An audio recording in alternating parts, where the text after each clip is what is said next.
तो श्रीमद् भागवतम और क्रम के अनुसार सप्तम स्कंद के 5वें अध्याय का हम लोग आज 11वां श्लोक पाठ करेंगे। प्रह्लादुवाच स्वपरश्चेति असद्ग्राह स्वपरश्चेति असद्ग्राह पुंसां जन्माय जागृत विमोहित धियां दष्ट तस्मै भगवते नमः। श्री प्रह्लादुवाच स्वपरश्चैत्य सद्ग्राह पुंसां जन्मायया कृतः विमोहित धियां दष्ट तस्मै भगवते नमः। प्रह्लादुवाच श्री प्रह्लाद महाराज ने कहा स्व अपना परः पराया इति इस प्रकार का असद्ग्राह दुराग्रह पुंसाम पुरुषों के चित्त में यन माया जिनकी माया ने किया है क्रीता किया है विमोहित धियाम ऐसी बुद्धि जो मोह में पड़ी हुई है उनके विषय में मैंने सुना था, लेकिन दष्ट दस में उनमें साक्षात देख रहा हूँ ना, उनको मैं साक्षात देख रहा हूँ। उस भगवान को मैं प्रणाम करता हूँ। क्या हो रहा है कदम बाबू? हरे कृष्ण हरि बोल। तो श्री प्रह्लाद महाराज कहते हैं कि ये मेरा अपना है और ये पराया है।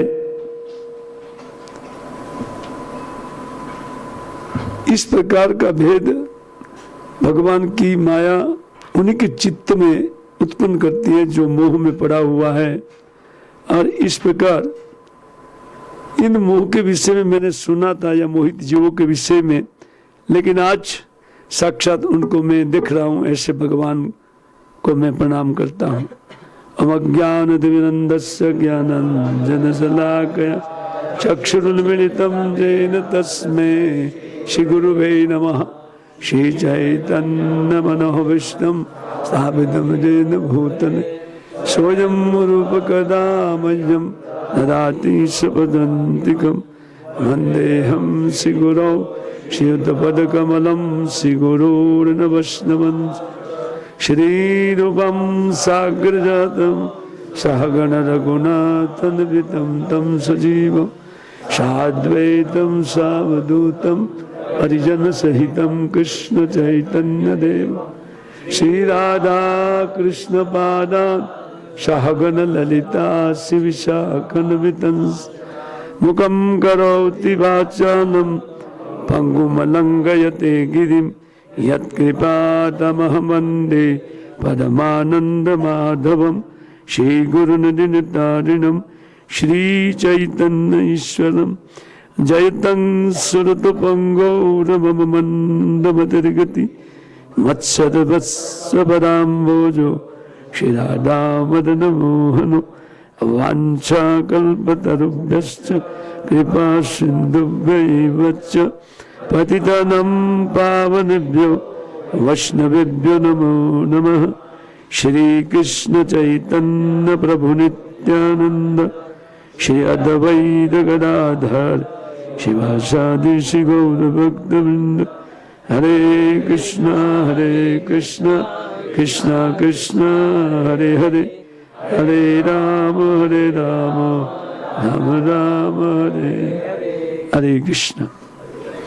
तो जैसे कल हम लोग सुन रहे थे श्री नारद मुनि उन पिता पुत्र में किस प्रकार अनबन हुई, अर्थात पिता का पुत्र के प्रति जो अत्यंत स्नेहिल पुत्र के प्रति भी उनका द्वेष कैसे हुआ, तो उनके विषय में श्री नारद युधिष्ठिर महाराज को बताते हुए ये कहा कि जब उनके पुत्र के मुख से पर पक्ष की बड़ाई सुनी, अर्थात विष्णु पक्ष की जब बड़ाई सुनी, तो इसके कारण क्योंकि विष्णु को वो अपना परम शत्रु मानता था।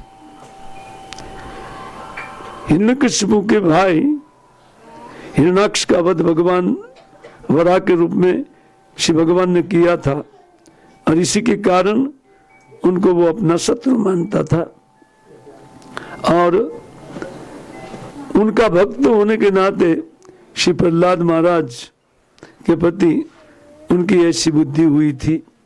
ये कथा विस्तार से कहने के लिए नारद जी कल ये बताते कि किस प्रकार जब एक अत्यंत लड़कपन में अर्थात 5 साल के प्रहलाद महाराज जब स्कूल भेजे गए तो उन गुरुकुल में उनके जो शिक्षक है वो उनको साम दाम दंड भेद इत्यादि नीति बता रहे थे। प्रहलाद महाराज जरा भी उनको अच्छा नहीं समझते थे। भगवान के भक्त को ये अच्छा नहीं लगता है, क्योंकि दंड विधान करना ये सब भक्तों का काम नहीं है। भक्त सहनशील होते हैं, तो इन सहिष्णु बुद्धि वाले श्री प्रहलाद महाराज उनको अच्छा नहीं समझा। लेकिन फिर भी जैसे उनके उन सन्नामर के गुरु जैसे बताते थे वैसा पाठ उनको बिल्कुल बता देते थे और इस प्रकार उन थोड़े काल के भीतर वो बालक को लेकर के अपने राजा के पास गए। तो स्वाभाविक हिरण्यकशिपु ने अपने पुत्र को गोद में लेकर के बड़े प्यार करते हुए पूछा कि बेटा तुम इस संसार में अच्छा जो मानते हो उनको बताओ। तो कहते हैं कि मैं तो अच्छा उनको मानता हूँ कि ये जो घर गृहस्थी में फंदे में पड़े हुए हैं जो भी वो सब इनको छोड़ छाड़ करके और जंगल में जाकर के भगवान का एकांतिक आश्रय ग्रहण करे, उनको मेरी बुद्धि अच्छा समझती है। तो ये तो वो ठहाका मार करके हंसने लगा। बोले देखो इसी प्रकार पर पक्ष वालों के द्वारा बालकों की बुद्धि बिगाड़ी जाती है। बचपन से ही दूसरा सिखाने वाली कई स्कूलें पूना में है ना। बचपन से ही ऐसी शिक्षा देती है जो सनातन से अलग हो जाए, है कि नहीं। ऐसी स्कूल में बच्चे को पढ़ाई के लिए नहीं डालना चाहिए। कितनी भी सुंदर स्कूल रहने दो, आखिर बच्चे को ये ऐसी बात पढ़ा करके उनका जो संस्कार है गंदे, वो संस्कार उन भाषा के साथ भी संस्कार रहता है, तब वो पाठ करने वाले व्यक्ति या कराने वाले व्यक्ति जो होते हैं उनकी संगति से कितना खराब संस्कार बच्चे का हो जाएगा। ऐसा नहीं है कि बच्चे को जब अच्छी स्कूल नहीं मिलेगी, टॉप की स्कूल नहीं मिलेगी तो बच्चा को ठीक से पढ़ाई नहीं, उनके भाग्य में जो भी है ना वो उनको फिर भी मिलेगा, इसमें दो राय नहीं है। और कोई उनमें से इधर उधर कर नहीं सकता, भाग्य लेकर के सब लोग आते ना। इससे ये डर नहीं होना चाहिए माता पिता को ना। माता पिता को चाहिए कि उनको ऐसी स्कूल में पढ़ाए जो स्कूल में स्वाभाविक कुछ बच्चे अपने संप्रदाय सनातनी बच्चे आते हैं, है ना, और वहीं पर उनका पाठ होने से उनकी बुद्धि उसी प्रकार की होगी। ये तो प्रहलाद महाराज है जो भगवान के महान भक्त, माता के उदर में जिन्होंने नारद जी की संगति प्राप्त किया था लाखों साल, हाँ, वो माता के उदर में रहे और तब तक नारद जी से कथा सुनते रहे, इससे उनकी बुद्धि निर्मल हो गई थी। वो असुर कुल में असुर बालकों के साथ पढ़ते हुए भी उनकी बुद्धि में कोई भेद नहीं हुआ था। हाँ। तो जब देखा कि बालक की बुद्धि परपक्ष समाहित बुद्धि अर्थात परपक्ष का बहुत ही सराहना करने वाली बुद्धि है, तब वो बोले देखो देखो कोई बच्चे को उनकी बुद्धि को बिगाड़ रहा है ना। इनके गुरुओं को चाहिए कि गुरुकुल के निकट थोड़ा पहरा दे दे, चाहे सैनिक जितना ले जाए मेरे पास से, है ना। लेकिन ये गलत वस्तु उनको परानुर वैष्णव वेश बदल करके इनको भगवत भक्त बना दिया है ना। और संसार में अपने लड़कों को बहुत ज्यादा भक्त बनने देना नहीं चाहते हैं लोग। अगर भक्त बन जाएगा तो हमारे काम का नहीं रहेगा ना, वो तो भगवान का हो जाएगा ना। इसलिए वो भक्त बनने देना नहीं चाहते अपने बेटे को। क्यों? क्योंकि आगे मेरी सेवा करेगा ना। अरे वो भगवान का सेवक है, आप भी भगवान के सेवक है ना। लेकिन आप ये नहीं समझते हो, ये जो भगवान के प्रति एक दूसरे हैं और मैं उनसे भिन्न हूँ, ये जो बुद्धि उत्पन्न होती है वो भगवान से विमुख होने के कारण होती है। श्री जीव गोस्वामी बात कहते हैं पर इति पुंसाम, ये जो स्व पर इति जिनकी बुद्धि में है ऐसे पुरुष ऐसा क्यों हुआ? तो बोलते भयम द्वितीय अभिनिवेशत साथ। यद्यपि वो भी भगवान का है ना, लेकिन उनके चित्त में ये द्वितीय अभिनिवेश, शरीर का अभिनिवेश जो होता है कि मैं ये देह हूं, तो देह के संबंधी को अपना समझने लगते हैं, है ना। ये जो बुद्धि है वो वास्तव में ठीक नहीं है ना। कल हम चर्चा किए थे शुरुआत में, इसलिए इसमें नहीं जाएंगे। बोले इत्यादि इति अनादित एव भगवत, सो अनादित एव भगवत बहिर्मुखानाम जीवानाम अतएव न्यूनम। कहते वास्तव में भगवान का प्रत्येक अंश भगवान के सेवा के लिए भगवान ने उनको एक व्यक्तित्व दिया है, लेकिन कहते हैं कि भगवान से बहिर्मुख होते हैं। बहिर्मुख का अर्थ भगवान से अलग जीव अपने को सेपरेट सोचना चालू करते हैं कि मेरी स्थिति भगवान से अलग है। तो तब कहते हैं कि ऐसे जीवों में से ईर्ष्या जैसे भगवतो, भगवान से ईर्ष्या उत्पन्न होती है, ईर्ष्या नहीं होनी चाहिए। जैसे कोई बच्चा जन्म लेता है तो उन जन्मे हुए बच्चे, है ना, तो इधर आ जाए, उठ उठ, वो उसको ले नहीं जाऊंगा, मतलब एक बहुत हो मेरे पे, एक काफी है मेरे लिए। और माता सोच रहा दूसरे को भी बगल में बिठा रहे, एक तो बैठा है सामने, वो अब इसका कोई कर, इसको वो आपके लिए है, इधर बैठ। क्यों ये यहाँ बैठा है? क्योंकि वो उधर मार्ग में है ना, इसे माता बोले दोनों को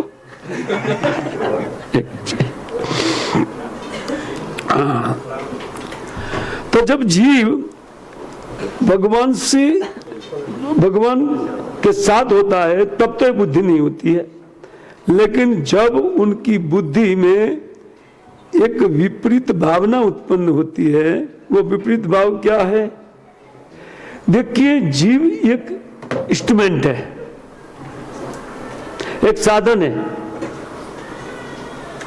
वो भगवान को प्रेम करे और फिर उसके प्रेम का आस्वादन भगवान को प्रिय है।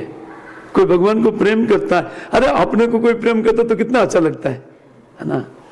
तो भगवान को तो अच्छा लगेगा ही, है ना। और वास्तव में प्रेम करने के लिए हमको एक सेपरेट स्वरूप दिया है कि वो मुझे प्रेम करे और मैं उसको प्रेम करूं और इसी से दोनों आनंदित रहे, सुख में रहे। लेकिन हम लोग पीछे खड़ी हुई माया को देख लिया, है ना, तब भगवान से ईर्ष्या हुई, है? अरे ये तो मेरे लिए है ना। तो बस बिल्कुल माया सामने आ गई, बोले ठीक है बेटा आओ आओ आओ, तुम भी देख लूंगी, तुमको देख लूंगी मैं, है ना। तो वो सामने आ गई। बाकी जीव मुक्त अवस्था में, है ना, ये भगवान के दास के रूप में है। लेकिन जब विमुख हुए, यस्य भगवतो, कैसे है, से ईर्ष्या यस्य भगवतो, जब भगवान से उनकी ईर्ष्या हुई तब माया मोहित दिया, उसी टाइम वहीं पर है ना तटस्थ अवस्था में जीव मोहित हो जाता है। और जब मोह उत्पन्न होता है तो कहते हैं स्वस्वरूप विस्मरण पूर्वकम देहात्म बुद्धिया विशेषण, तब वो अपने स्वरूप को भूल जाता है और जो ये बाह्य स्वरूप दिया है माया ने उनको अपनी जात समझने लगता है। और एक आंतरिक अंदर का एक भीतरी एक शरीर है और मन बुद्धि अहंकार का, उसमें जो विचार उठता है वो विचार माया के द्वारा दिया हुआ होने के कारण तुम भी एक ईश्वर हो, माया कान में बोल देती है ना, तुम्हें सेवा से क्या लेना देना है किसकी, तुम सेवा लो ना दूसरे की ना। लेकिन कितनी भारी पड़ती है ये हम लोग जानते हैं, है ना। दूसरे की सेवा लेना भी भारी पड़ता है, वो तो जीव सब जानते हैं। हम लोग इसी में पिटाई खा रहे हैं माया के भीतर बहुत काल से।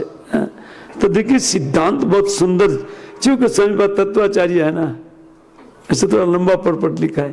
बोले विशेषण मोहित बुद्धि नाम असत्ताम यन माय एव परह पर कियो अर्थ सीयो, कहते इयम ये मेरा है, ऐसी बुद्धि होती है।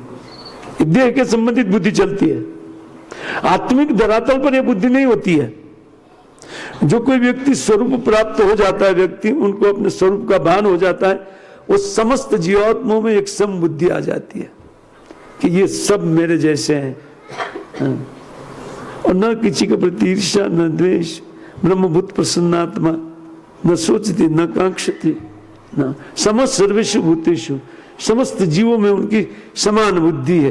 वो गधे को भी ऐसे ही देखेगा और आदमी को ऐसे ही देखेगा, गधे जैसा, क्योंकि उनकी बुद्धि में ये सब गधा ही है।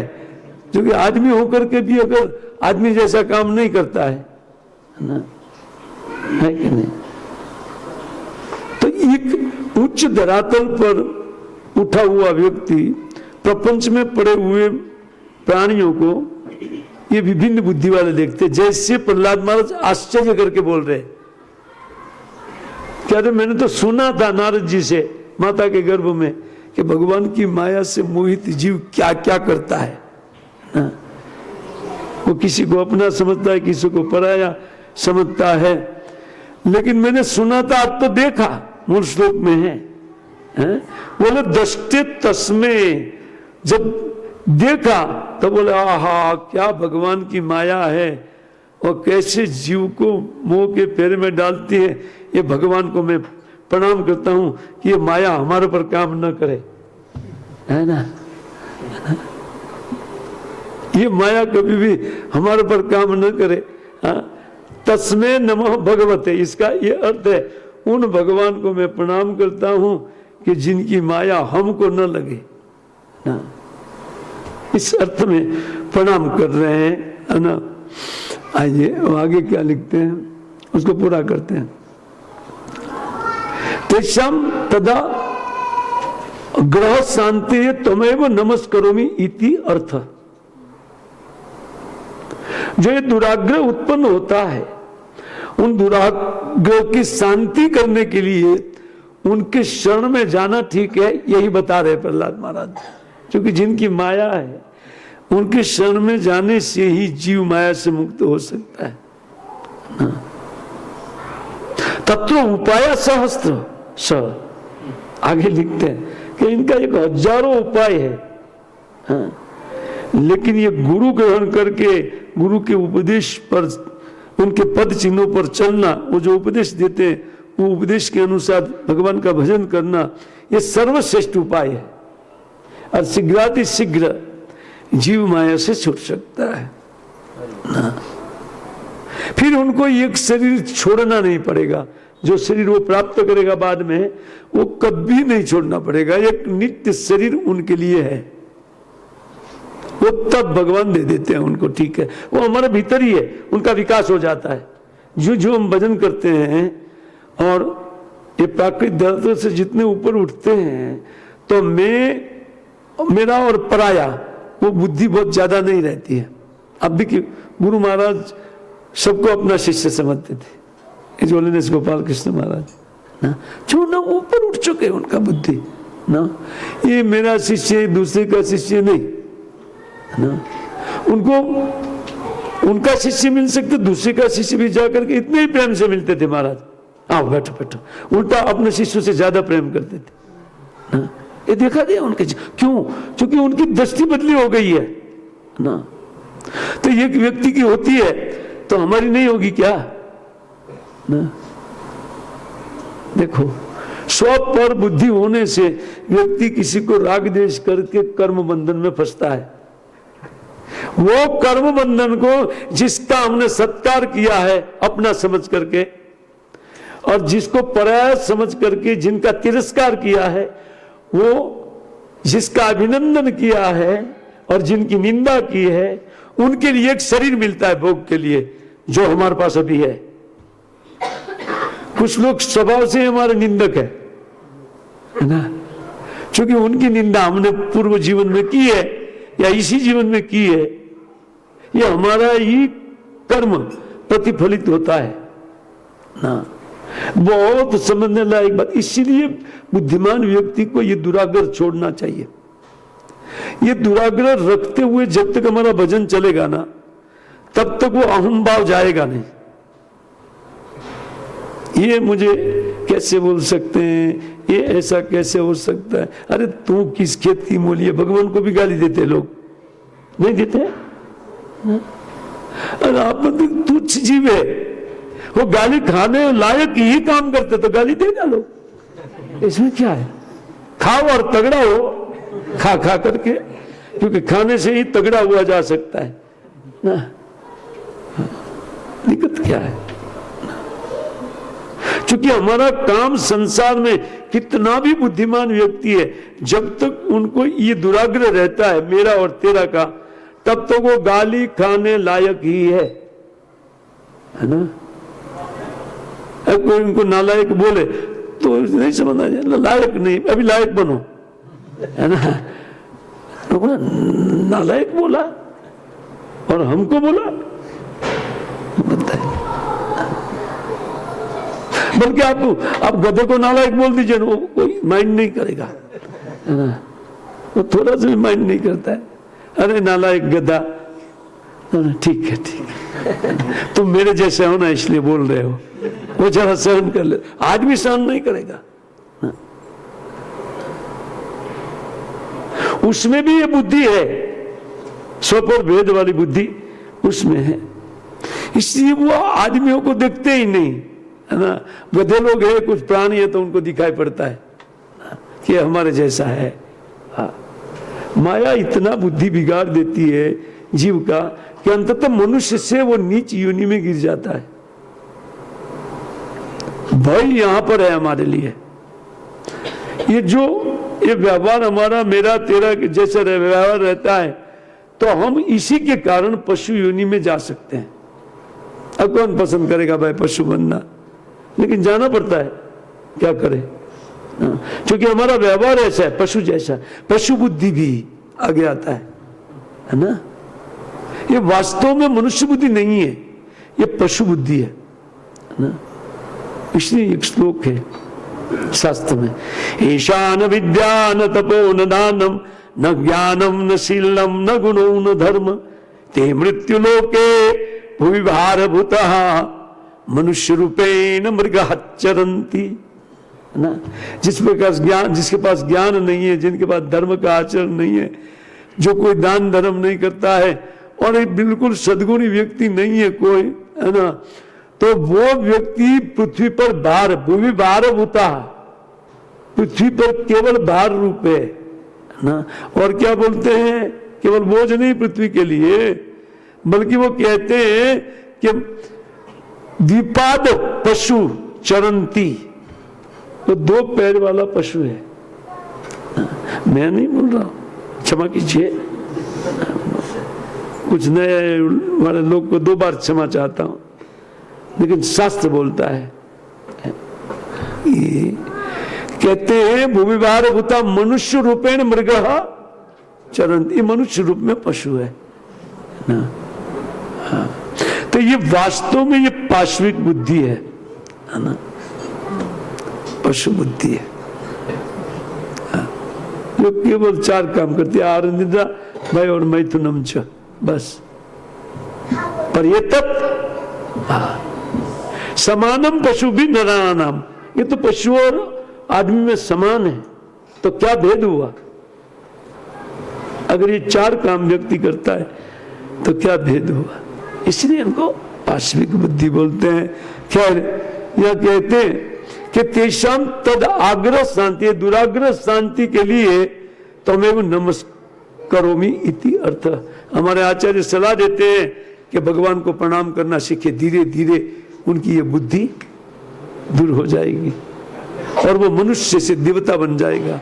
देवता क्या, वो ब्रह्मा की पोस्ट लेना चाहते तो मिल जाएगा, कोई दिक्कत नहीं उनको, है ना। उनको भगवान वैकुंठ आने के लिए वेलकम करेंगे। जब वो तब वेलकम होगा हमारा, जब हम इस दुराग्रह को छोड़ देंगे।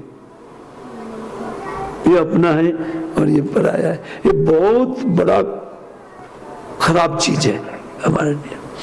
लेकिन हमारा तो ये रहता ही है, ये ग्रुप तो मेरा ग्रुप को उसका ग्रुप। अब मारा जाता तो सब ग्रुप आ जाते है ना, वहां मेरा तेरा नहीं रहता है, वो मेरे महाराज तेरे महाराज नहीं, महाराज आए सब ग्रुप इकट्ठा। क्यों? क्योंकि महाराज आने पर ऐसा क्यों होता है? उनके पास एक समान बुद्धि है, इसीलिए ये समझ करके आकृष्ट होकर के जीव उनको मिल जाते हैं। ये समझिए आप, जब हमारी बुद्धि इस प्रकार होगी तो हमको भी लोग आकर के मिलना चालू करेंगे ना। केवल महाराज के लिए सत्य नहीं है, सबके लिए है ना। इसलिए व्यक्ति को भगवान को प्रणाम करना, उनके नाम का जप करना इत्यादि सीखना चाहिए, ताकि शीघ्र ये जो दुराग्रह है वो दूर हो जाए ना। और वो दूर होने से व्यक्ति का चित्त शांत हो जाएगा। कहते स्व शब्दों अयम आत्मवाचक तयम नपुंसक व्यवसात। बहुत बात, सुंदर बात लिखते हैं। वो कहते हैं कि जो शब्द का प्रयोग होता है यह मेरा है, ऐसा कहने वाला व्यक्ति, उनका जाति तो न तो वो पुरुष है और न तो स्त्री है, ये तो देह है, बाह्य देह है ना। लेकिन ये उनसे अलग वस्तु है, इसलिए यह कहते नपुंसक वाच्य है ना। वो तो 2 में से 1 भी नहीं गिना जाएगा, स्त्री या पुरुष, है ना। हाँ, समझिए आप इसका भाव को समझिए। हमारे स्वरूप को बताने के लिए जीव के स्वामी बात लिखते, सो कहते ज्ञाता व आत्मनि स्वम त्रिषु आत्मीय स्व स्त्रियाम धने इति अमर। एक अमर कोश है, शब्द कोश है, जो एक अमर नामक व्यक्ति ने संस्कृत के अर्थों को निकाल करके विस्तार किया है ना। तो ये अर्थ कर रहे हैं क्या? बोले स्व माने अपना, है ना। कहते ज्ञाता व आत्मनि, जो आत्मा को जानने वाला है ना, वो स्वम त्रिषु आत्मीय स्व स्त्रियाम धने अमर। तो कहते एक तो स्व माने स्त्री, धन और त्रिभी स्व, वो आत्मा ना। चाहे स्त्री हो तो पुरुष हो, एक बात लिखा है इसके विषय में। तो कहते ये जो है इति भेद स्वरूप आहे इत्यादि सॉरी, वो कहते इसी को लोग कहते हैं कि उन भेद से इन स्त्री को, धन को मेरा और तेरा समझते हैं।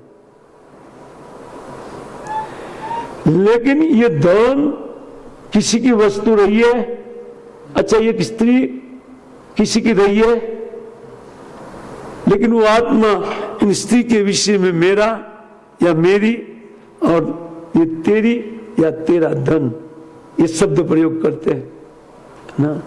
ये मृषा बिल्कुल झूठा प्रयोग है, ये साबित किया है ना। हाँ, इति भेद स्वरूप आहे इत्यादि स्मृति कहते, श्रुति स्मृति व्याम, इसको श्रुति में भी लिखा है और स्मृतियों ने भी लिखा है, पुराण में भी लिखा है, वेद में भी लिखा है।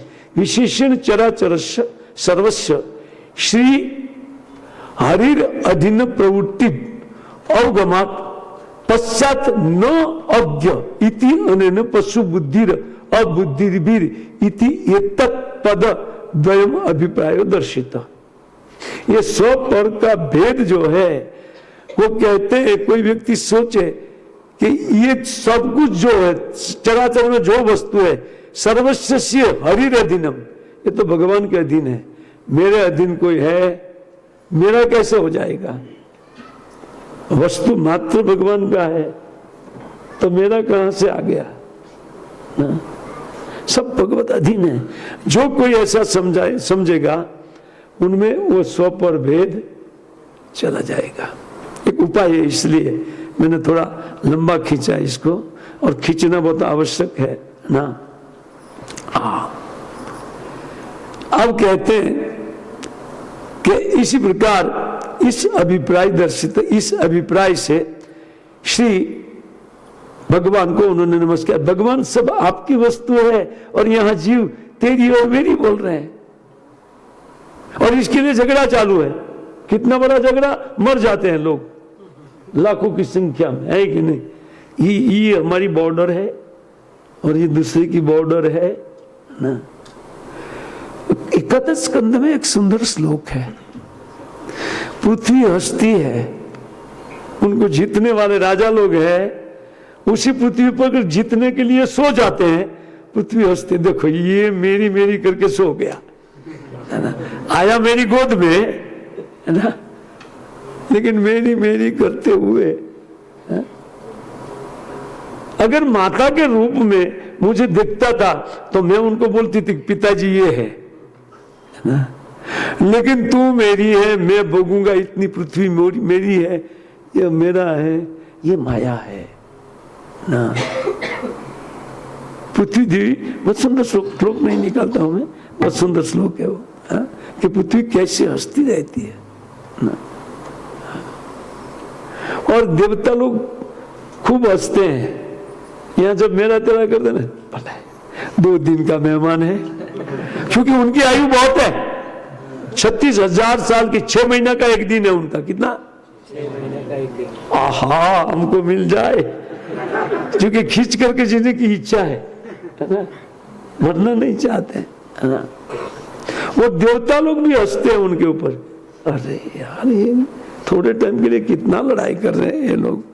और ऊपर के लोग में ब्रह्मा जी इत्यादि निराश हो जाते हैं और उनको दुख होता है, अरे ये हमारी तरह भजन क्यों नहीं करता है। जब मनुष्य देह उनके पास है और भजन करके थोड़ा सा ऊपर उठ जाए ये मेरे तेरे से, तो तत्काल वो सुखी हो जाएगा। लेकिन हम सुखी होना बस नहीं चाहते, माने नहीं चाहते, बस दुखी ही होना। बोले नहीं प्रभु, सुखी होना चाहते हैं ना, तो तरीका यही है। आपका जो बिजनेस जो कुछ भी करते हैं, जो धंधा, और वकील बनेंगे, कुछ भी बनेंगे, लेकिन इससे सुखी होने वाले उल्टा 2-4 व्यक्ति की जेब काटने का परिणाम भोगना पड़ेगा। झूठ मूठ का केस बना करके, यह करके, वह करके, उनको ऐसी सलाह दे करके गलत। एक तो जीव गलती में है और वकील गलत सलाह देते, और डॉक्टर गलत इंजेक्शन दे देते। डॉक्टर और वकील, ओहो, फजियत में इतना पढ़ेंगे 2 व्यक्ति।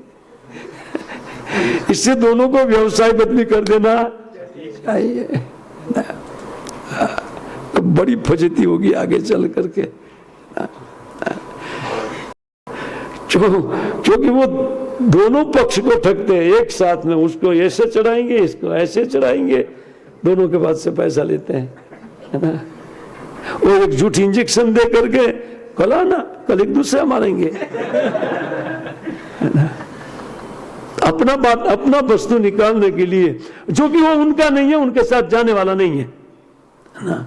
लेकिन कितना कर्म हम लोग कर ले लेते हैं ना। ये तो उदाहरण है डॉक्टर, हम भी सब यही काम करते हैं ना रोज, ये तो रोजाना हमारा हिसाब किताब है। खैर, तो कहते हैं कि जिनकी माया इतनी अद्भुत है ना भाई, उनको हम प्रणाम करते हैं।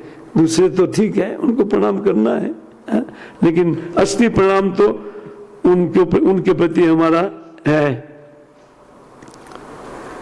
अब आइए एक आचार्य और कुछ बातें समझाते हैं इसी में, एकादश में। अहो मूढ़ा इमे संसारे पापच्च माना मां मुग्ध बालक जानंती मनसी ना। वो विश्वनाथ चक्रवर्ती ठाकुर रहते, अरे ये संसारी मूढ़ लोग पाप में पड़े हुए व्यक्ति है मेरे तेरे में, वो उनके जैसे मुझे समझते हैं, मुझे बालक समझ रहे हैं। प्रहलाद महाराज की बुद्धि, बूढ़े से बूढ़े व्यक्तियों का जो बुद्धि होता है ना, सबसे बूढ़े कौन है? ब्रह्मा जी के पुत्र चतुष्क कुमार, है ना।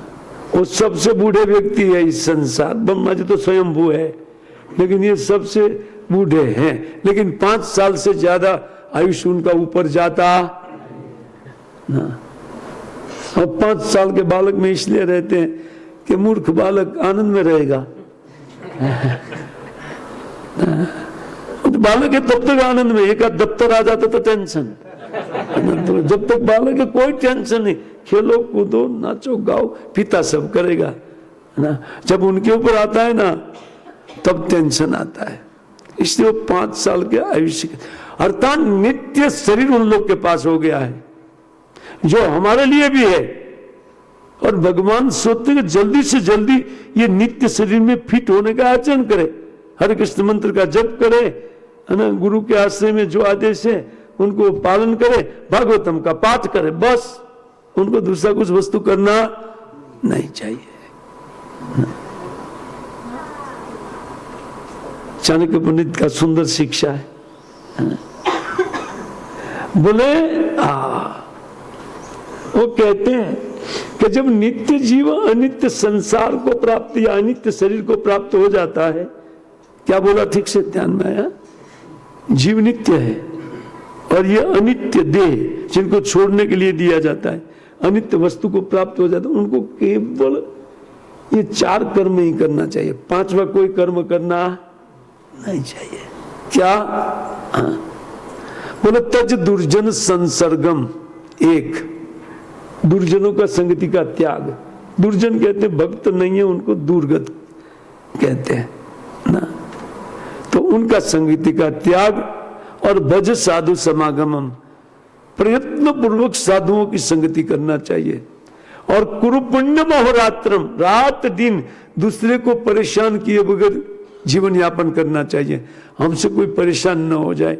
शाम को हिसाब किताब डायरी में देखना चाहिए कि आज किसी को किस को परेशान किया ना, वहां जा करके हरि बोल प्रभु जी, है ना, उनका क्षमा यातना कर लेना, ताकि आगे वही प्रकृति रिएक्ट करेगी हमको।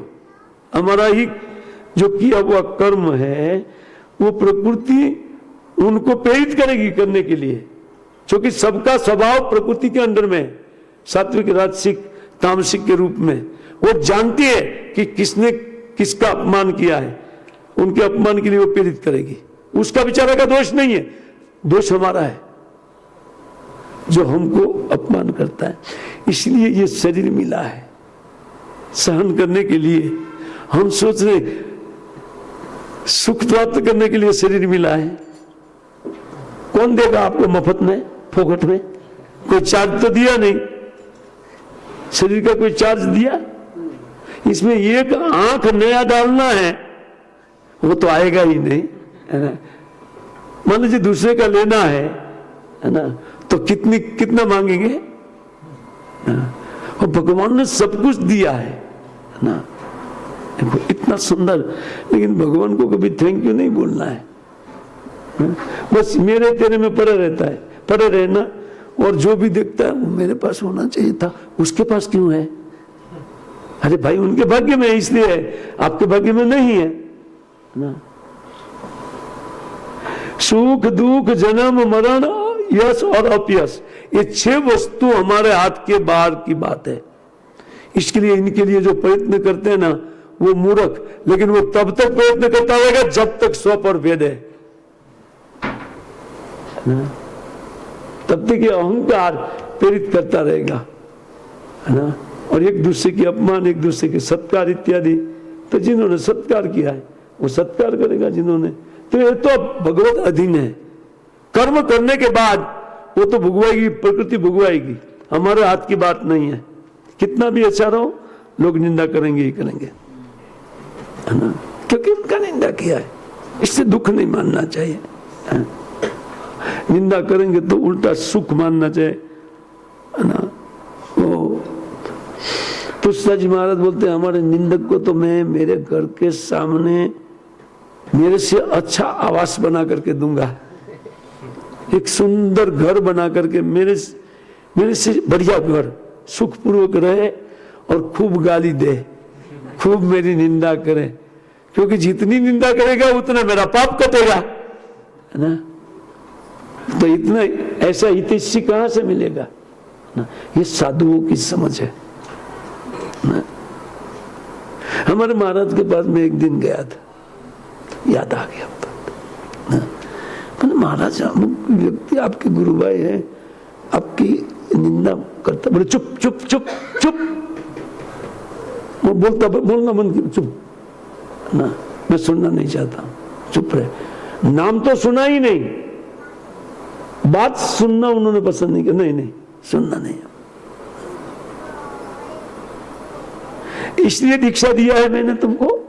मैं बोला मगर क्या यार, वो दोबारा में गए ही नहीं कभी, अरे कौन गाली सुनने जाएगा है कि नहीं। इसको कहते हैं स्पिरिचुअल मास्टर।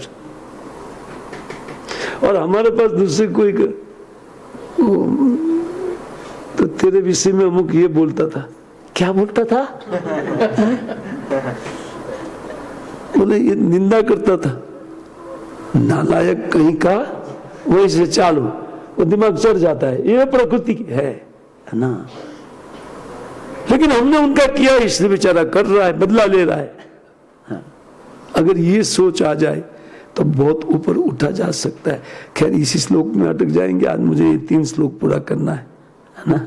हाँ, आइए।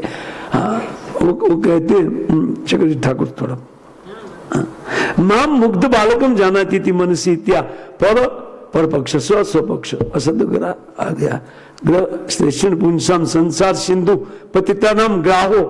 बोले ये संसार सागर में पड़ा हुआ है, और जिसमें हिंस पशु की तरह ग्राह होते हैं, इनमें सबसे बड़ा ग्राह यही है, ये ग्राह ने पकड़ लिया है संसार सागर में। क्या ग्रह है? ये दुराग्रह, स्वपर इति है ना। हाँ, ये दुराग्रह कहते ग्राहो हिंस जल जंतु विशेष कृत माया सुष्ट दृष्ट पूर्वम अनुमित एवं आश्रित संप्रति तू न प्रत्यक्ष गति अर्थ। पहले मैंने उनको अनुमान लगाया था कि कैसे होगा, ऐसे होगा, ऐसे होगा, लेकिन अभी देख रहा हूं है ना। अतो यूयम तेन प्रतिक्षणम कहते चर्चा ध्वे एवेतिवा, इसलिए आप लोग नित्य ऐसी ही चर्चा कर रहे हैं। रोज कान फूट गया मेरा सुन सुन करके, प्रहलाद महाराज कहते आप इस अपना ये पराया, इसके लिए अपने का कैसे रखना चाहिए, पराये को कैसे रखना चाहिए, और अपना पराया हो जाए तो उनको जेल में डाल देना चाहिए। ये तो राजनीति सिखा रहे थे ना। अन्य तो ऊपर पक्ष में मिल जाएगा, और आपका बात जानकर जो जानते हो अंदर का बात उधर क्या देगा दुश्मन को ना। ये जो भेद बुद्धि है वो कहते स यदा अनुव्रत पुंसाम पशु बुद्धि भी विद्यते अन्य एष तथा अन्यो अहम इति भेदगता असति। बोलते लेकिन जिनकी कृपा से यह असद बुद्धि जा सकती है, तस्मै भगवते नमः, ये पद यहां भी लगेगा पिछले श्लोक वाला। स यदा अनुव्रत पुंसाम, जो कोई व्यक्ति अगर उनकी भक्ति करते, उनका उन्होंने कहा हुआ बात करते, तो पशु बुद्धि विभिद्यते, उनकी ये पशुता वाली बुद्धि चली जाएगी। अब हम भक्ति किस लिए करते हैं? तो हम बोलेंगे वैकुंठ जाने के लिए। पहले दूषण क्या निकालना है, इनको समझना चाहिए। और फिर हमारा भजन कितना चलता है वो हम देख सकते हैं ना। एक एक दोष व्यक्ति जब भजन के द्वारा हटाता चलता है, तब उनका भजन का पता चलता है। अगर पहले जैसी बुद्धि अभी भी है तो भजन में भलीवार नहीं, वो कुछ भला उस भजन से नहीं होगा। इसे भजन करने वाले देखे, है ना, कहते कि स यदा अनुव्रत, उनका अनुसरण, उन्हीं भगवान का आश्रय ग्रहण करते, कहते वो पशु बुद्धि विभिद्यते, वो ही मनुष्यों की बुद्धि को, इस भेद जो पशु बुद्धि है उनको ऊपर उठा देंगे। हमारे ताकत की बार की बात है, हम केवल उनको प्रार्थना कर सकते हैं। और जो दोष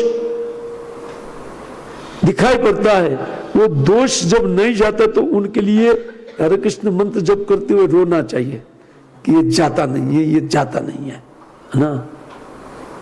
और नाम प्रभु को प्रार्थना करना चाहिए, है ना, कि प्रभु ये दोष हम में कब जाएगा। आखिर इतने टाइम से 25 साल से दीक्षा लिया, 30 साल से दीक्षा लिया ना, लेकिन उनके प्रति कोई केयर भक्तों का भी नहीं है कि नहीं। वो उनको बोले बस अंतिम कहाँ जाना है, अरे भाई कैसे उधर जाया जाएगा, उधर मेरा तेरा करने वाला व्यक्ति उधर पहुंच गया तो बहुत तकलीफ है उधर, उधर कोई ऐसा नहीं है वैकुंठ में।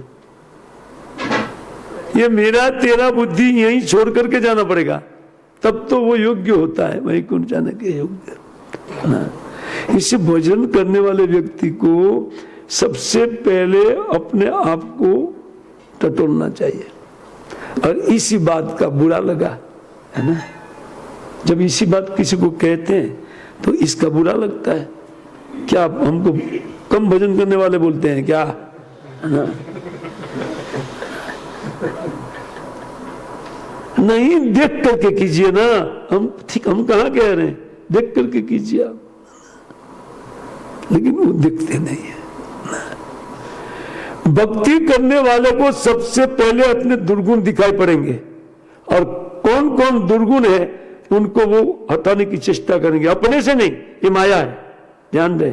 भगवान को प्रार्थना करेगा ना। और एक समय आएगा कि वो दुर्गुण नहीं जाता है तो उसके लिए वो लाचार होकर के शरणागत हो जाता है। अब आपके अलावा कोई नहीं है मेरा, आप ही प्रभु मेरे हैं।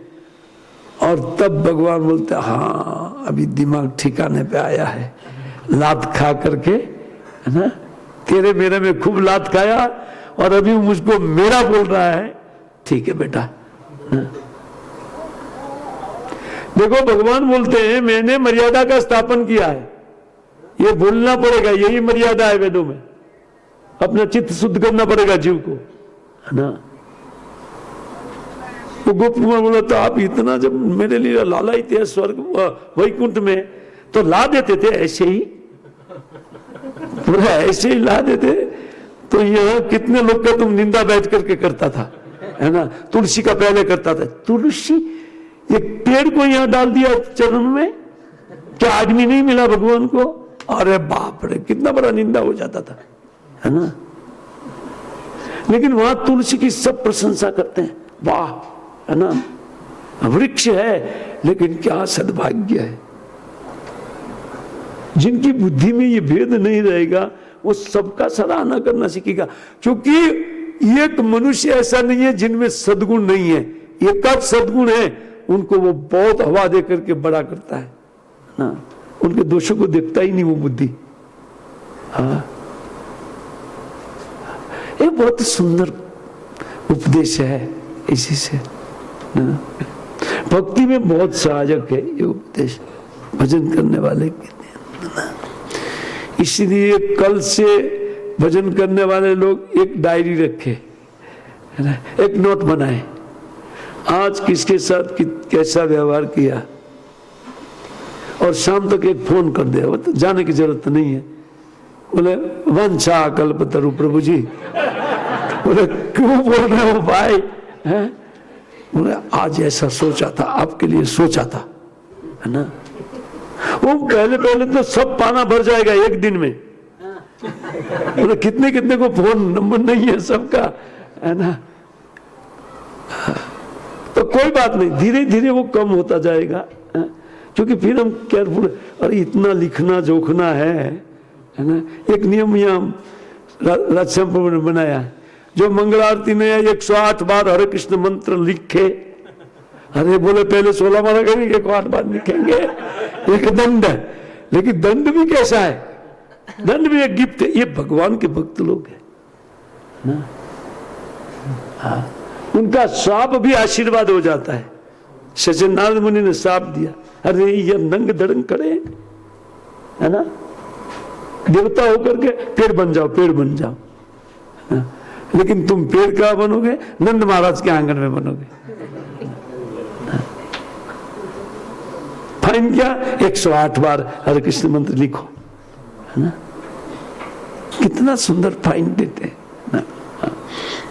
अब कम से कम उतना टाइम तो भगवान में मन रहेगा। चकरी ठाकुर लिखते हैं कि बुद्धि भेदो अयम तव कुत इति अस्य प्रश्नस्य उत्तरमा। अतः ये जो बुद्धि, हम 100 पर बुद्धि समझा नहीं, मान लीजिए उनके टीचर लोग बोले आपका दिमाग नहीं है ना, आप नहीं समझ पाएंगे, है ना। इसको कहते को स इति।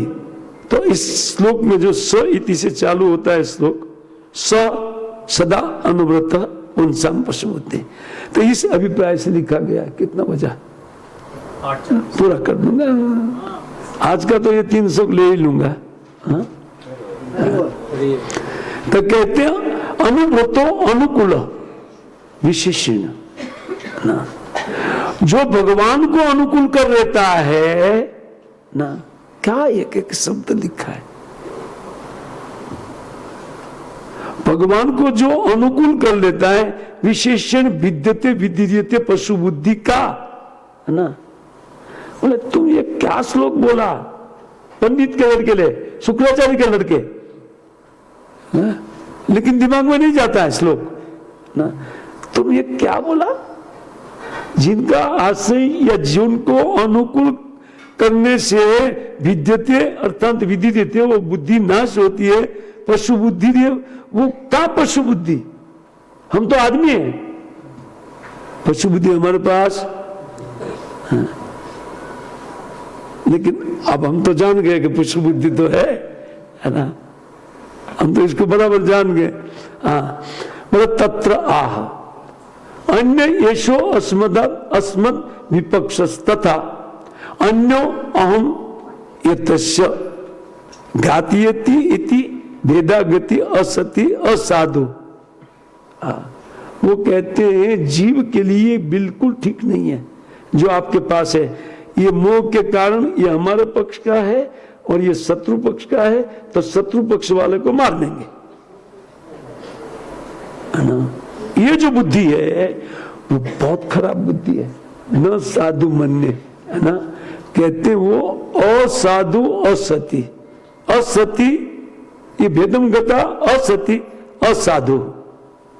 अब तब तक कोई आपको साधु बोले ना तो आप मना कीजिए, साधु मत बोलो भाई, क्योंकि मेरे पास वो बुद्धि है ना। न ही गोप्यम ही साधुना मित्रो उदास तद विद्विषम। एक साधु के लिए कोई मित्र नहीं होता है, कोई उदासीन तटस्थ व्यक्ति नहीं होता है और कोई उनका शत्रु नहीं होता है। अजात शत्रु, है ना, एक श्लोक वो कपिल मुनि कहते हैं ना, कैसे उस लोग अजात शत्रु तितिक्षव कारुणिका। हाँ, एक साधु तितिक्षव कारुणिका सहनशील होते हैं, एक करुणावान होते हैं, उनके लिए मित्र शत्रु कुछ भी नहीं रहता है। होता ही नहीं है। और नहीं गोप्यो, वो किसकी रक्षा करेंगे ना, अर्थात सबकी रक्षा के लिए वो प्रार्थना करेंगे ना। सब अपने हैं, सबके लिए एक साधु प्रार्थना करते हैं, इन्हीं को साधु बोलते हैं। ऐसे साधु भक्त संगा नाम, कैसे वो श्लोक है ना, 3 बहुत सुंदर। गुरु शुश्रूषा नहीं, प्रहलाद महाराज इसी सप्तम में कहते हैं ना, 7वें में बोलते हैं। 7 का 32 नंबर नहीं, 31 नहीं 30 नंबर। गुरु शुश्रूषा भक्त्या सर्व लब्धा अर्पणे निच संगेन साधु भक्ता नाम। जिनमें अहंता ममता नहीं है वो साधु है। वैसे साधु भक्तों की संगति करें, साफ लिखा है ना। ईश्वर की आराधना कैसे होती है वो बोलते हैं गुरु शुश्रूषा, गुरु की सेवा से भक्ति पूर्वक, और जो कुछ भी लाभ होता है वो भगवान के लिए अर्पण करना। संगन साधु भक्ता नाम, और ऐसे साधु भक्तों की संगति जो तेरा मेरा ज्यादा देखते नहीं है, तो उनके कहते भक्ता नाम ईश आराधन न, उनकी संगति में ईश्वर का आराधन कीजिए। तब श्रद्धया तत्कथायाम च, और फिर भगवत कथा में श्रद्धा उत्पन्न हो जाएगी, है ना। इसी प्रकार का वर्णन दिया गया है, बहुत सुंदर वर्णन। आगे प्रहलाद महाराज बहुत सुंदर उपदेश देते हैं, लेकिन यहाँ कहते हैं कि एति भगवत उक्तर वस्तुतः स्वतो आत्मदृष्टिया सर्व जीवानाम एक रूपयात देह दृष्टियात सर्वदेहानाम पंचभूतात्मक। देखिए विश्वनाथ चक्रवर्ती ठाकुर बोलते हैं भेद कहाँ है, बोले सब आत्मा एक जैसे हैं और सबका शरीर पंचभूत है, गधा हो या आदमी हो, है ना। इसे एकादश स्कंद में लिखा गया है, एक गधे के हृदय में भी परमात्मा का दर्शन करके गधे को दंडवत करते हैं साधु। हम तो आदमी को नहीं करते, इधर देख लेते, निकल जाने को बदमाश को निकल।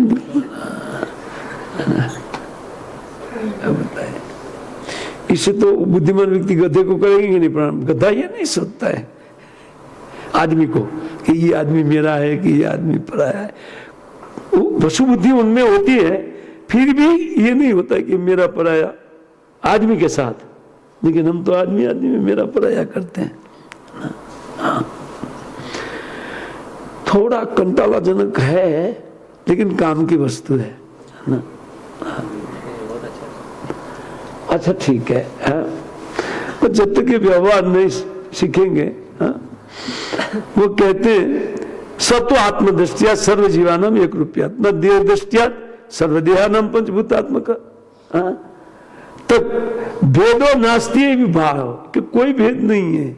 क्या भेद है, आइए आगे के श्लोक में जाते हैं। सवेश आत्मा स्वपरेत्य बुद्धि भी दुरत्तया अनुक्रमणो निरूप्यते मुह्यन्ति यद वर्त्मनि वेदवादिनो ब्रह्मादयो जेष भिन्नति में मति। अब देखिए, स एष आत्मा, वही परमात्मा है ना। वो क्या, तो बोलते स्वपरे इति बुद्धि वीर दुरत्या अनुक्रमणो निरूप्यते, है ना। अब प्रहलाद महाराज खुल करके बता रहे हैं कि देखिए,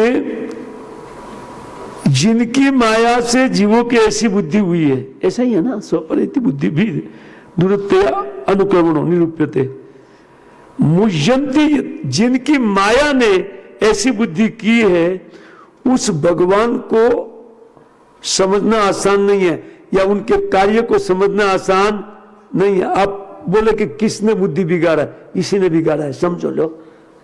वही भगवान ने, या वही भगवान की माया ने जिसकी बुद्धि आपकी ऐसी की है, उसी भगवान ने मेरी बुद्धि इस प्रकार की है। जाओ भगवान के पास मर करके, और हिरण्यकशिपु को बोलो भेजो उधार दंड देने के लिए। वो कहते सही आत्मा स्व परे इति बुद्धिर्भिर दूरतया अनुक्रमणो निरूप्यते। वो कहते हैं कि जिनकी माया के कारण ये होता है, मोह में पड़ता है जीव, मुह्यंती यद वर्तमनी, उनके मार्ग जो भक्ति मार्ग है, बड़े बड़े साधुओं का उनमें मोह होता है। बोले ऐसे थोड़ा कीर्तन करके कोई जा सकता है ना, हरे कृष्ण बोलने से कोई जाएगा? अरे सिर नीचे ऊपर पैर करके तपस्या करो भाई, है ना। हरे कृष्ण करने से कोई जाएगा ना? बड़े बड़े लोग बोल देते यद वर्तमनो मुह्यंती, बड़े बड़े लोग वेदवादिनो अपि ब्रह्मादयो हेश, ब्रह्मा इत्यादि भी उनके पथ को नहीं समझते हैं, उनके मार्ग को नहीं समझते। हेश भिन्नति नियमति, जाओ खोजो, उन्होंने मेरी मिति को आपके हिसाब से बिगाड़ा है, आपके हिसाब से बिगाड़ा है। ये बिगड़ी हुई बुद्धि कहां से प्राप्त किया? ऐसा बोले थे। मुझसे बालकों की बिगड़ी नहीं, तुम्हारी क्यों बिगड़ी? आपके शब्दों में जो बुद्धि बिगड़ी है इन्होंने बिगाड़ी है। हम तो आशा को प्रभु बिगाड़ दीजिए, आज का आज बिगाड़ दीजिए, अभी सत्संग के सबका बिगाड़ करके भेजिए, इस प्रकार का बिगाड़ चाहिए, है ना। एक प्रकार की खराबी चाहते हैं ना। तो कहते हैं कि देखिए वो भगवान जिनके मार्ग को बड़े बड़े ब्रह्मा इत्यादि देवता जिनका निरूपण नहीं कर सकते हैं, और जिस भगवान को समझने में बड़े बड़े लोग फेल होते हैं, उसी भगवान ने मेरी बुद्धि में ये भेद उत्पन्न किया है। आइए थोड़ा चक्रवर्ती ठाकुर का 10 मिनट है ना, बराबर टाइम पे है ना।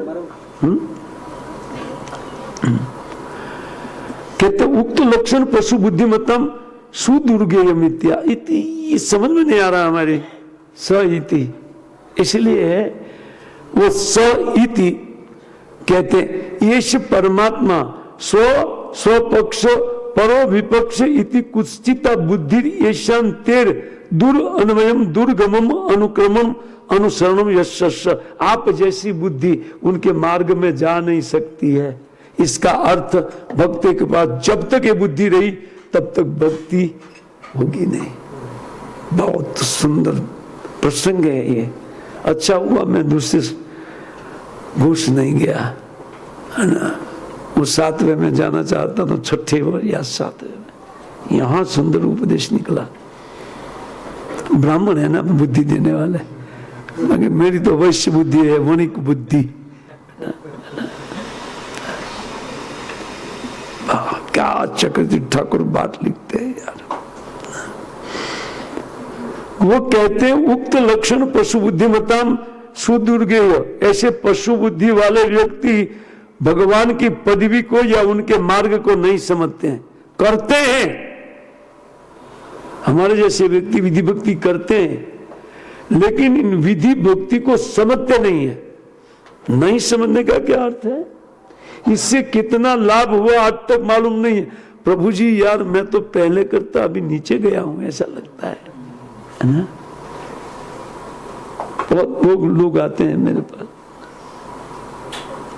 और पहले तो 32 माला करता था, अभी 16 माला करना मुश्किल हो जाता है ना। क्यों? क्योंकि ये बुद्धि हम साथ में घसीटते हैं। कितना सुंदर उपदेश निकलता है ना, मतलब उनके लिए मुश्किल। सहित परमात्मा स्वपक्ष पर परपक्ष विपक्ष इति कुत्सिता बुद्धि, ऐसी कुत्सित बुद्धि तेर दूर अन्वयम दुर्गमम अनुक्रमण, उनको पकड़ना या उनका अनुसरण उनके लिए बहुत दुर्गम है। इसलिए हमारी भक्ति हमको कठिन लगती है। सुन लिया विश्वनाथ चक्रवर्ती ठाकुर ने क्या किया, मजा आ गया मुझे, है ना। क्योंकि मेरे पास भी ये बुद्धि है, अभी आज से मैं चालू करूंगा उसको हटाना। मैं भजन इसलिए करूंगा कि मेरी ये बुद्धि हटे, है ना। हाँ, कल से प्रैक्टिस चालू, सब लोग प्रैक्टिस चालू कल से, है ना। और अगर कोई दूसरा व्यक्ति दूसरे की निंदा करता है ना, तो बोले वो पशु बुद्धि प्रभु जी, सॉरी, वो पशु बुद्धि में नहीं जा रहा है आपका। एक दूसरे को मदद की हेल्प कीजिए। बोले हाँ चुप चुप, लाओ मेरा माला लाओ, प्रभुपाद जी जैसे बोले तो लाओ मेरा माला लाओ, है ना। एक नया भक्त पीठ पीठ को, प्रभु जी गुस्सा जब आता है ना तो माला करना चाहिए। बोला ठीक है लाओ मेरा माला लाओ, है ना। ऐसे व्यक्ति को चाहिए एक दूसरे के सुधार के लिए।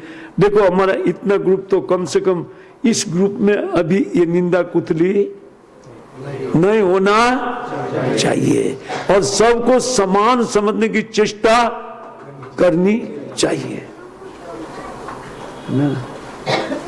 कितना सुंदर उपदेश निकला है चक्रवर्ती ठाकुर ना, और ये ब्राह्मण ना शेष, हाँ वो कहते हैं कि अनुसरणम यस्य न च सुबुद्धि भी। बोले वो बुद्धि तो ठीक, सुबुद्धि नहीं जा सकती उनके पास, सुंदर बुद्धि भी। आप सोचो चक्रवर्ती ठाकुर क्या लिखते हैं, स्वपरिति दुर्बुद्धि का बात छोड़ दीजिए, कहते हैं हाँ स न च सद्बुद्धि भी शास्त्रज्ञ सुगम में, शास्त्र के जानकार के लिए भी वो दुर्गम वस्तु है। भक्ति मार्ग जो हमको गिफ्ट में मिला है, ऐसे ही मिल गया है। सोचिए आप, ऐसे नहीं मिलता, भगवत कृपा से मिलता है ना। तो कितना अनुग्रह हमारे ऊपर भगवान का है, ये हमको सबसे पहले समझना चाहिए कि कितना अनुग्रह हमारे पर है। और हम बेवकूफ की तरह सब कार्य कर रहे हैं, जैसे मूर्ख किसी खिलौने से खेलता है ना। जैसे हरे कृष्ण खिलौना हाथ में मिल गया है, वो खेलते हुए 10 बातें करते हैं, या फिर उधर से कुछ मोबाइल में निकालता हुआ जप करता है। 2 माता एक दिन बैठी हुई इधर करती थी जब मंदिर में, मैं बोला माता कुछ निकलने वाला नहीं है अंदर से, क्या निकाल रही हो। एक ने तो वैसे ही दबा दिया था, आते हुए देख करके बोले कुछ ना कुछ बोलेगा ये, है ना, क्योंकि लेक्चर सुना है।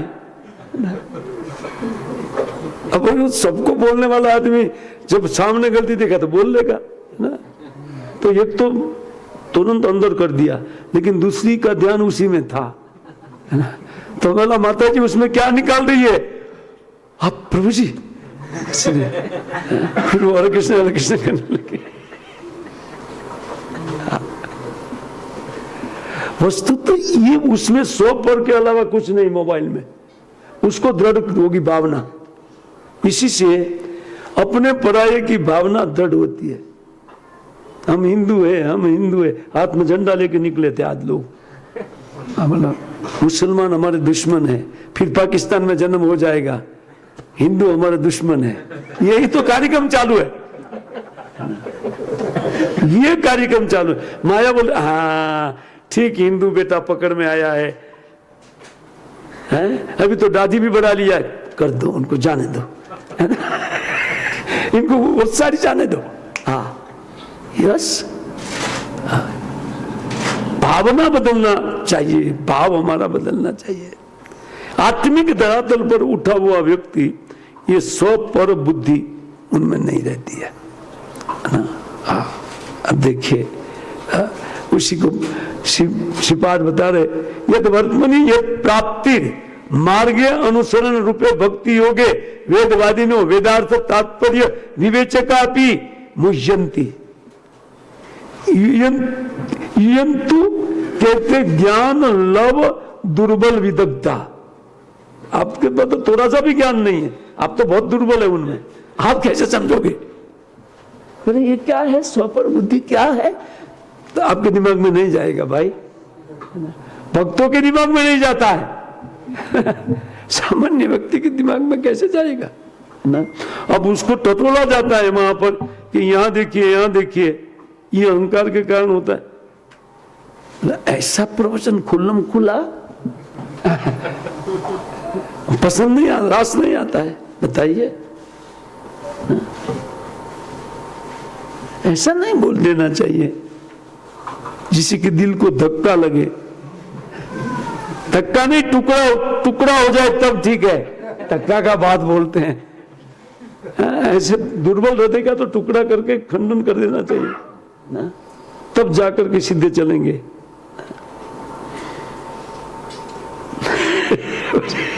हमारी बेटी का फोन आया, पापा कल किसके घर में प्रसाद लिया था आप?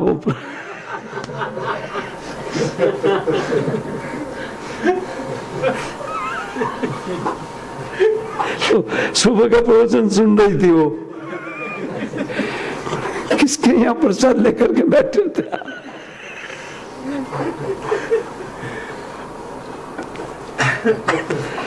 क्या करे,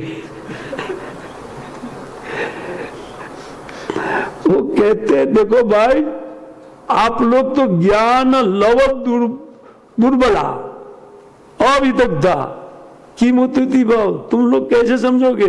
ये भगवान में मति भिन्नति, उसी भगवान ने मेरी मति आपकी मति से अलग किया है। जो उनकी कृपा पात्र है उनकी मति ही इस प्रकार भगवान करते हैं न तो अहंकारी की, है ना। युष्मत मति अतिभ्य सकसत भिन्न, आपकी जो मति है उनसे मेरी मति भिन्न उन्होंने किया है। आइए लास्ट श्लोक ले लेता हूं, फिर कल हम लोग कथा में जाएंगे, क्योंकि घंटाला बहुत आ चुका है। लेकिन कल वो कितना मारने का प्रयत्न करने के बाद भी भगवत कृपा से प्रहलाद महाराज का शरीर चिन्मय हो गया था, श्रीमद् भागवतम प्रमाण है। उनकी चर्चा कल करते हैं हम लोग, है ना। और वही शरीर हमारे पास भी है, लेकिन वो शरीर दबा हुआ है। ये दो शरीर के ऊपर वो शरीर ढक करके पड़ा है, तो सबसे पहले बुद्धि में से ये स्व पर भाव निकालना पड़ेगा, है ना।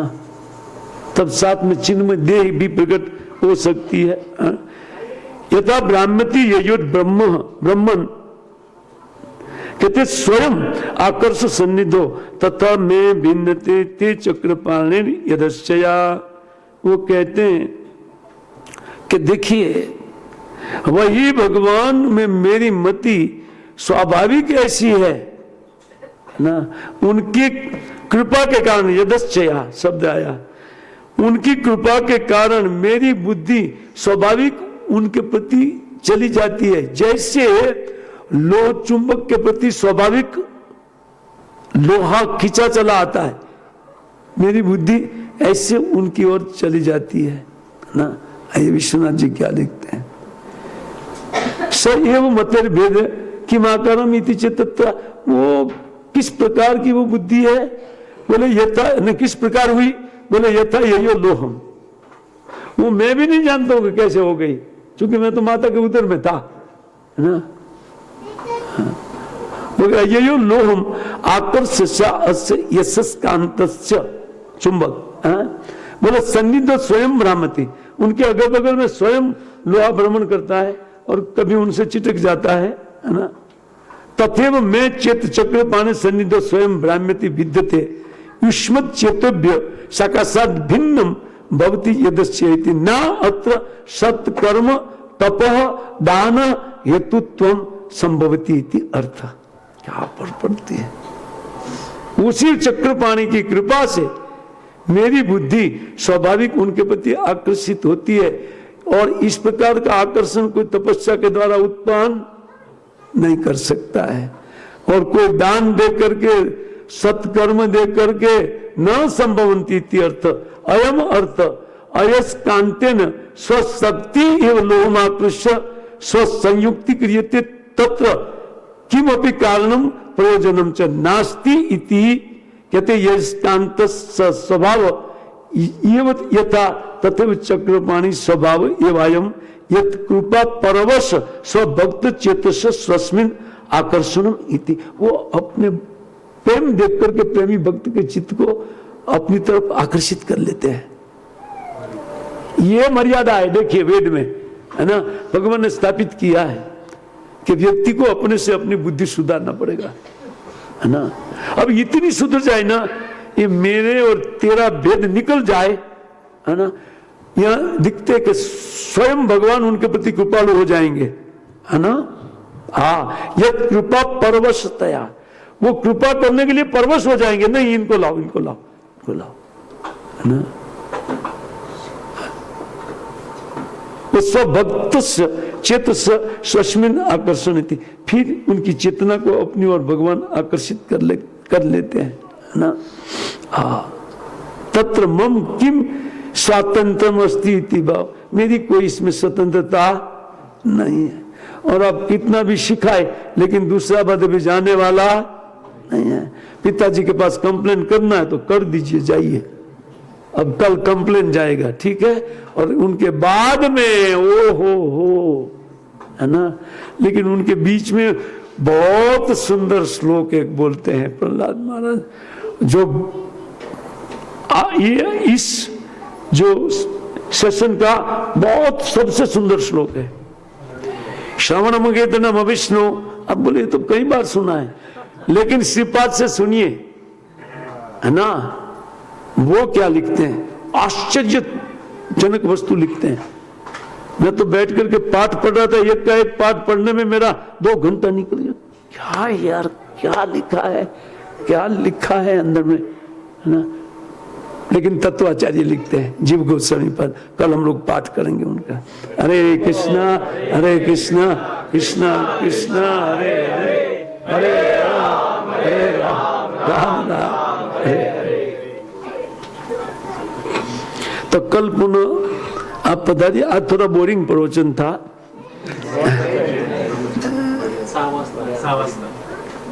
हरे कृष्णा। किसी का कोई प्रश्न है? प्रभु जी, मैं तो अज्ञानी बालक हूँ। हम जो वृक्ष तुलसी कहा ना 2 शब्द, तो कौन से संदर्भ में कहा वो समझ नहीं। तुलसी वृक्ष 2 शब्द कहे आपने, कौन से संदर्भ में के समझ में रहा कि तुलसी और वृक्ष विभिन्न मतलब अलग उसका मिल नहीं जाता। वहां पर तुलसी जी का इतना सत्कार होता है वैकुंठ में कि वैकुंठ में दूसरे जीव जो चतुर्भुज होते हैं उनसे ज्यादा प्रेम तुलसी को करते हैं भगवान, वृक्ष होते हुए भी। ये मैंने कहा। तो जो आदमी होते हैं वहां मुक्त जीव, तो उनकी सराहना करते, अरे भले पेड़ है लेकिन भगवान को कितना प्रिय है, ये बात है। तुलसी वृक्ष नहीं होना चाहिए, ऐसा मेरा ज्ञान है। पौधा वृक्ष वृक्ष जाती की है ना, वृक्ष म्हणजे पौधा आहे म्हणून ते पौधा आहे। शास्त्राप्रमाणे तुलसी वृक्ष न जानिए, गाय न जानिए ढोर, और बात बिल्कुल ठीक है, आपका बात ठीक है। लेकिन मैं इसको समझाने के लिए कि जो चतुर्भुज रूप नारायण का रूप जिनके पास है, वैसे लोग ये सोचते हैं कि अरे ये पेड़ होते हुए भी, पौधा होते हुए भी वो भगवत चरणों में उनकी स्थिति है, उनकी सराहना करते हैं। अरे हम लोग पेड़ बने होते तो अच्छा था, है ना। ये बात है। हरे कृष्ण, ठीक है। वृंदावन श्रीमद् भागवतम की, शील प्रभुपाद की जय। निताई गौर हरि प्रेमानंदे हरि हरि।